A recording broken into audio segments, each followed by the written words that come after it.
जिसको बोलते हैं भूतकाल। तीसरा होता है आपका फ्यूचर टेंस, जिसको बोलते हैं भविष्यकाल।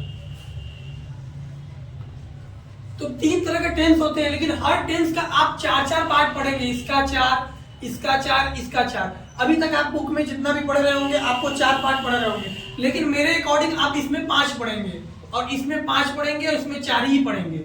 मेरे अकॉर्डिंग आप 5 पार्ट पढ़ेंगे।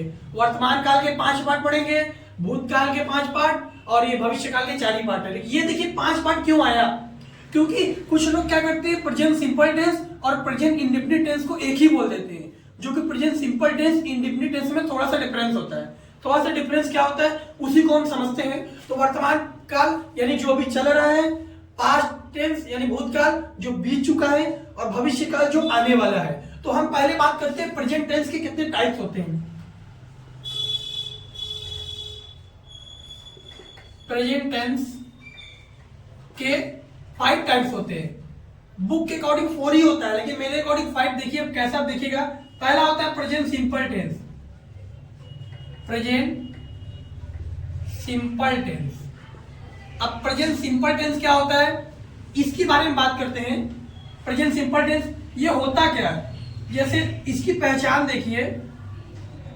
पहचान की बात किया जाए तो वाक्य के अंत में, पहचान वाक्य के अंत में है, हूं, हो, बस ये 3 शब्द है। ये प्रेजेंट सिंपल टेंस होता है। लास्ट में क्या है हूं, हो, और इसमें एच बी लगता है। इसमें H B, is, M, R, ये 3 एच बी का प्रयोग होता है। इज का प्रयोग किसके साथ होता है ध्यान दीजिएगा। इज का प्रयोग सिंगुलर सब्जेक्ट, इज का प्रयोग सिंगुलर सब्जेक्ट के साथ। अब सिंगुलर सब्जेक्ट क्या होता है, जैसे ही हो गया, सी हो गया, नेम हो गया किसी का, बॉय हो गया, गर्ल हो गया, ये सिंगुलर सब्जेक्ट होता है। और एम का प्रयोग केवल आई के साथ होता है, यानी एम का प्रयोग केवल आई के साथ, केवल आई के साथ। यहां लिख सकते हैं एम का प्रयोग केवल आई के साथ, आई के साथ। अब समझते हैं आर का प्रयोग। आर का प्रयोग सिंगुलर के अपोजिट प्लूरल, प्लूरल सब्जेक्ट के साथ। अब प्लूरल सब्जेक्ट में क्या क्या होता है, जैसे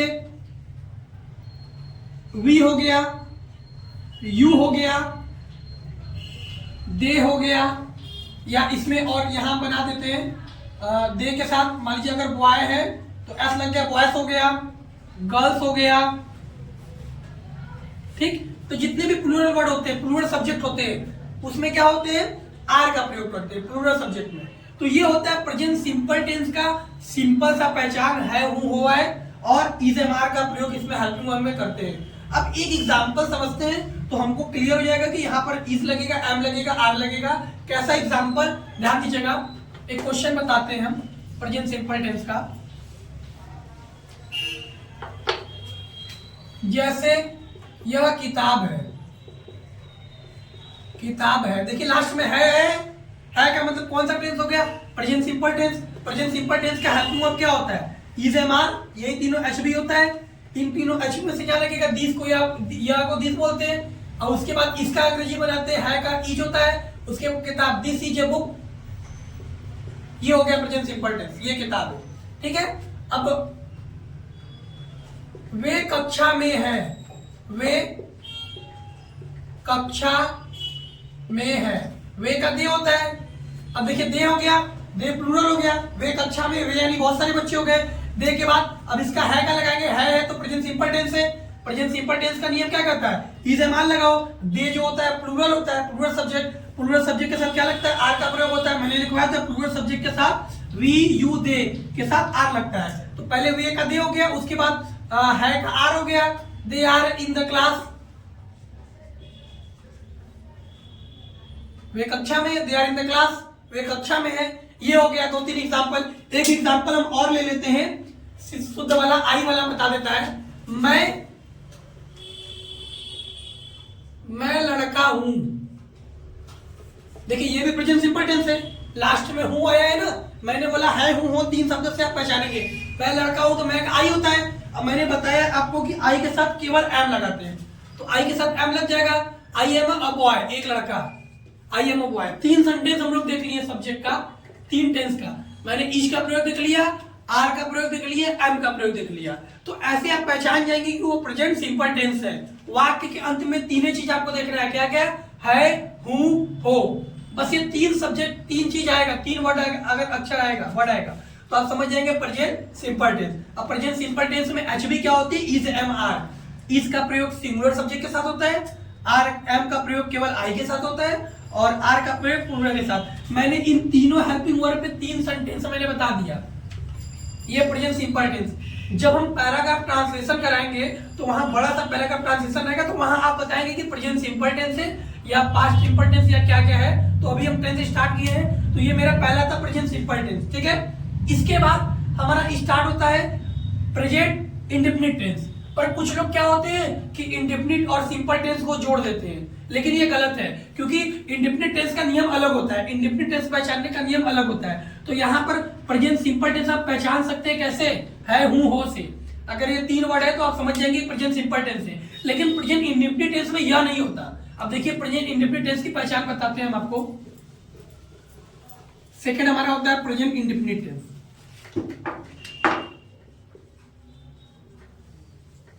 प्रेजेंट इंडेफिनिट टेंस।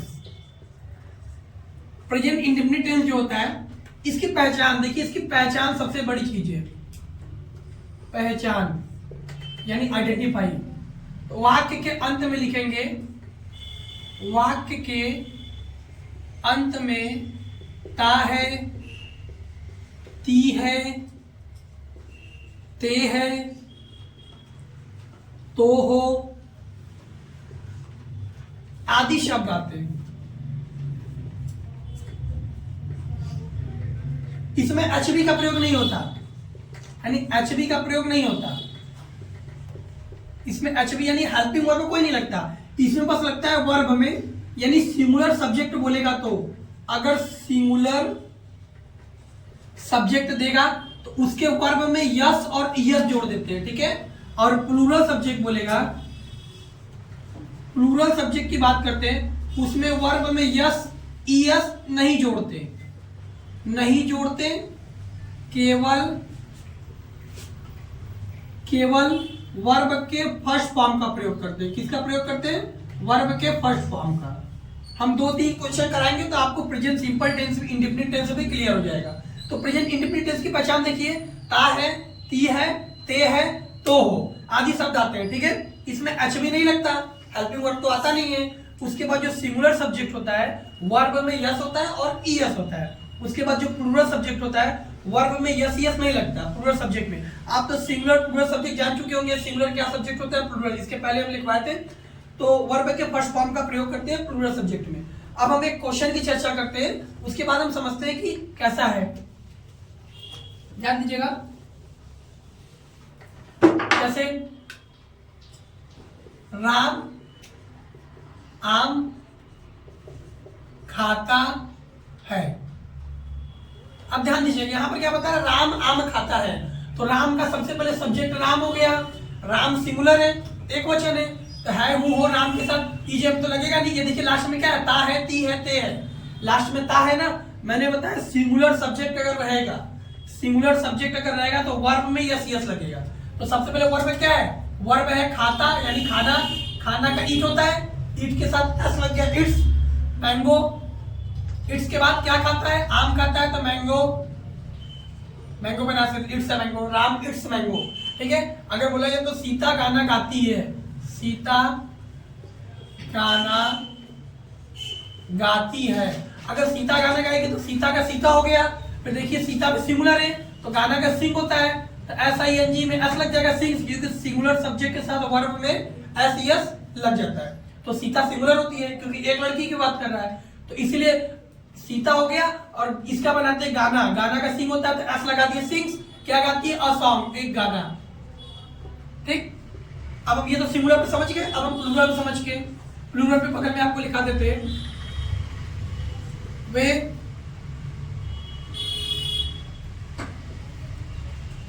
पतंग उड़ाते हैं। देखिए वे पतंग उड़ाते लास्ट में ते है ना, यहां भी मैंने बताया ता है, ती है, ते है। अब यहां आ गया वे पतंग उड़ाते हैं, वे को क्या बोलते हैं? दे बोलते हैं, वे को दे बोलते हैं।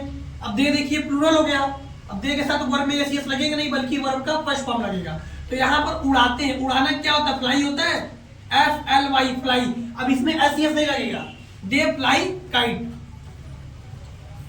दे फ्लाई काइट, यानी वे पतंग उड़ाते हैं। अगर यहाँ पर होता वह पतंग उड़ाता है तो ही फ्लाइज काइट हो जाता। उड़ाना का फ्लाई होता है और काइट हो गया, पतंग उड़ाते हैं वे लोग, ठीक है, वे पतंग उड़ाते हैं, दे फ्लाइज काइट। और भी कोई सेंटेंस ले लीजिए, और भी कोई सेंटेंस ले लेते हैं। हम लोग खाना बनाते हैं। अब देखिए सबसे बढ़िया चीज यहाँ पर सेंटेंस हो गया, हम लोग खाना बनाते हैं। अब यहाँ हम लोग खाना बनाने का ध्यान दीजिएगा। अब देखिए बनाना दो तरीके से होता है, हम लोग खाना बनाते हैं तो ते है, ती है, ते है, बनाना दो तरीके से होता है। तो देखिए यहाँ पर बनाना का, यहाँ पर अगर खाना बनाने की बात करेगा तो वहां कुक का प्रयोग करेंगे। अगर खाना के अलावा अगर कोई अन्य वस्तु बनाएगा तो वहां पर हम किसका प्रयोग करेंगे? मेक का। तो यहाँ पर हम लोग का भी हो गया, अभी प्लूरल हो गया। अभी बनाते हैं ता है, ती है, ते है, present indefinite tense. Present indefinite tense में क्या होता है? सिंगुलर है तो यस यस, प्लूरल है तो वर्ब में यस यस नहीं लगता। तो वी के साथ बनाना का क्या होता है? कुक होता है, COOK, कुक मतलब बनाना हो गया। उसके बाद खाना क्या होता है? फूड होता है। तो क्या हो गया? We cook food. अगर इसी में बोल दे कि वह खाना बनाता है, अगर वह खाना बनाता है तो यहाँ पर वह का ही होता है, ही क्या होता है? आपका सिंगुलर होता है। तो बनाना का क्या होता है? कुक, ही कुक्स, एस लग गया यहाँ पर, क्योंकि सिंगुलर सब्जेक्ट के साथ क्या होता है? वर्ब में एस लगता है, वर्ब क्या है? बनाना, कुक है तो एस लग गया, कुक्स। खाना क्या होता है? फूड, ये कुक्स फूड, ये आप समझ सकते हैं। अब देखिए आगे देखते हैं, प्रेजेंट इंडेफिनिट टेंस क्लियर हो गया। प्रेजेंट इंडेफिनिट टेंस में ये कौन सा टेंस बताया? असर्टिव सेंटेंस होता है। आइए इसी प्रेजेंट इंडेफिनिट टेंस का हम निगेटिव या इंट्रोगेटिव टेंस की बात करते हैं। अगर हम निगेटिव टेंस की बात करें, प्रेजेंट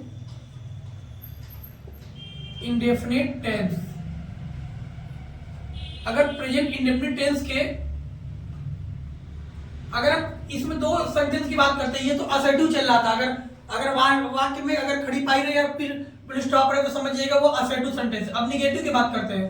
अभी तो हम आपको असर्टिव पढ़ा रहे थे, असर्टिव सेंटेंस।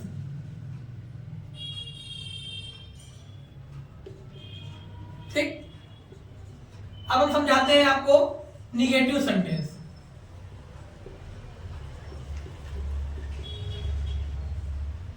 देखिए निगेटिव सेंटेंस में अगर इसी का पार्ट रहेगा तो इसमें दो वर्ड आ जाता है, एक का नाम डू, एक का नाम डज, ये चीज। अब डज का प्रयोग किसके साथ करते हैं? सिंगुलर सब्जेक्ट के साथ, सिंगुलर सब्जेक्ट के साथ। और डू का प्रयोग किसके साथ करते हैं? प्लूरल सब्जेक्ट के साथ। अब ये डू डज सिंगुलर प्लूरल होता क्या आप तो जानते हैं। सिंगुलर में क्या होता है? मैंने बताया ही, सी होता है, इट होता है, या फिर किसी का नाम हो गया, ठीक है, या फिर बॉय हो गया, या फिर गर्ल हो गया। अगर ये सब चीज रहे तो ये सब सिंगुलर चीज होता है जिसमें एक चीज की बात करता है। आइए क्या होता है? वी हो गया, यू हो गया, दे हो गया, ये तीन वर्ड हो गया। बाकी बॉय में एस लग गया, बॉयज हो गया, या फिर गर्ल्स की बात करते हैं यहां पर हो गया तो डू का प्रयोग करेंगे। अगर निगेटिव सेंटेंस बोलेंगे, निगेटिव का मतलब नॉट होता है, तो डू नॉट, डज नॉट का प्रयोग करते हैं, ठीक है। आइए इसी दो क्वेश्चन को किए, इसी दो क्वेश्चन में हम इसको एडजस्ट करके देखते हैं कि ये कैसे बनता है। जैसे क्वेश्चन दिया, हम लोग खाना नहीं बनाते, हम लोग खाना बनाते हैं। अगर इसी की बात किया जाए यहां पर कि हम लोग खाना नहीं बनाते, नहीं बनाते हैं। सबसे पहले ता है, present indefinite tense, present indefinite tense में निगेटिव आ गया तो कैसे बनेंगे? हम लोग का भी होता है, अभी के साथ क्या लगता है? डू नॉट, क्योंकि वी प्लूरल होता है। अगर निगेटिव आ जाए तो वर्ब में यस यस नहीं लगाना है, बल्कि क्या लगा देंगे? Do not, do not. हम लोग नहीं क्या बनाते? Do not cook food, we do not cook food, यानी हम लोग खाना नहीं बनाते। अब वे लोग पतंग नहीं उड़ाते, अगर बोल दिया जाए वे लोग या फिर वे पतंग नहीं उड़ाते। अगर क्वेश्चन की बात करते हैं, वे पतंग नहीं उड़ाते, वे पतंग नहीं उड़ाते, वे का क्या होता है? दे। अब देखिए दे प्लूरल हो गया तो दे के साथ में डू नॉट लगेगा। डू नॉट उड़ाना का फ्लाई होता है, एप्पल वाई फ्लाई काइट। बस एक चीज जुड़ जाएगा, डू नॉट। ठीक है, डू नॉट बस जुड़ जाएगा। अब एक डज नॉट की भी क्वेश्चन कर लेते हैं। डू नॉट का क्वेश्चन कर लिए, डज नॉट का मतलब जैसे कि सीता गाना नहीं गाती है। अब सीता गाना नहीं गाती है तो सीता का सीता हो गया। अब देखिए यहाँ सीता सिंगुलर हो गया तो सीता के साथ डज नॉट लगेगा। सीता डज नॉट, गाना क्या होता है? सिंग, और उसके बाद गाना का सॉन्ग, यानी ये sing song. Sita does not sing song. ठीक है, सिंग अ सॉन्ग, यानी सीता गाना नहीं गाती। ठीक है, डज नॉट लग गया। तो डू नॉट डज नॉट का प्रयोग देख लिए। अब निगेटिव सेंटेंस को देख लिए। अब इसमें इंट्रोगेटिव सेंटेंस की चर्चा करते हैं। इंट्रोगेटिव सेंटेंस में कुछ नहीं होता, बस जो डू नॉट डज नॉट है तो नॉट हट जाता है और डू डज आगे आ जाता है। डू डज बस आगे आ जाता है। क्वेश्चन की चर्चा करते हैं, क्वेश्चन के अनुसार हम देख लेंगे। ध्यान दीजिएगा, निगेटिव सेंटेंस हो गए। अब हम आपको बताते हैं इसी प्रेजेंट इंडेफिनिट टेंस का इंट्रोगेटिव।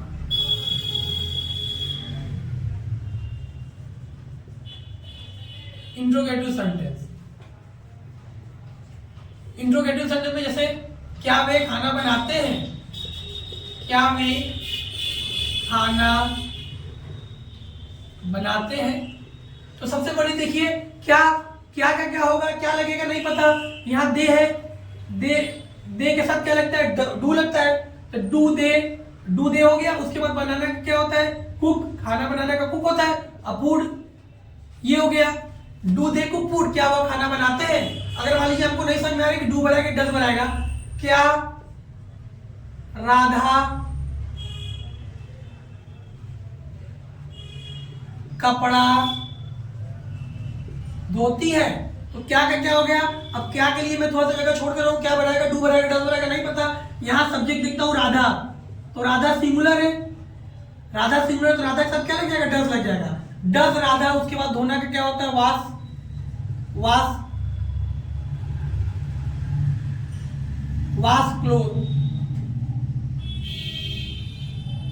वाश क्लोथ, क्या राधा कपड़ा धोती है। ठीक है, तो डज लग गया। Does Radha wash cloth. ठीक है, वाश क्लोथ। ठीक है, क्या राधा कपड़ा धोती है। ठीक है, तो ये दो सेंटेंस हो गया। अब देखिए ये आज ये हर वीडियो में आपको दो दो सेंटेंस मिलेंगे। तो आज के लिए इतना ही।